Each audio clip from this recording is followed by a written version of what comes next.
Sa është bërë realisht ndër vite për familjet, po flasë për personat e pagjetur dhe një farforme si ndihen ata sot, mund të them që a ndjejnë drejtësi apo harrem? Duhet me thonë që familjarët e personave zhdukun janë ata që janë duke mbartur barrën më tronë nga si pasojë e luftës në Kosovë.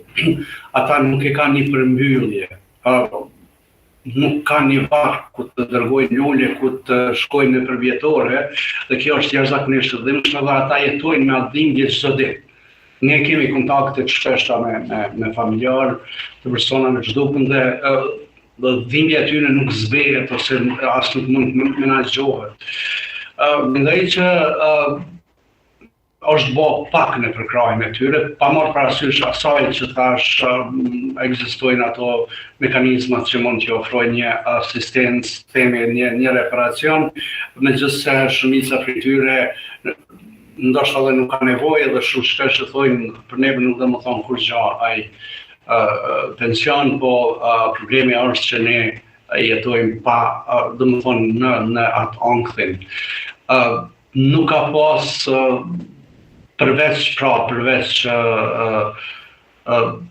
shoqërisë civile që ka tentuar me forcat e veta më vonë më shumë ka organizata të ndryshme që i ofrojnë viktimave në përgjithësi, duke përfshirë edhe familjarët e personave të zhdukun, i ofrojnë një lloj themi asistencë sociale, psikosociale, bojnë seansa me ta e kështu me radhë. Nuk kam ndonjë informacion që autoritetet ose ndonjë institucion i shtetit ju ofron shërbime të tilla. Kështu që mendoj që janë lënë pas dore, sidomos duke pas parasysh që ky procesi i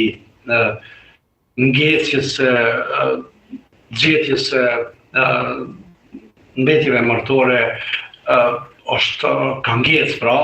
edhe në një farë mënyrë edhe shpresa e tyre të ardhmë më pas vetë. Kanë kaluar 25 vite nga përfundimi i luftës dhe ata ende nuk dinë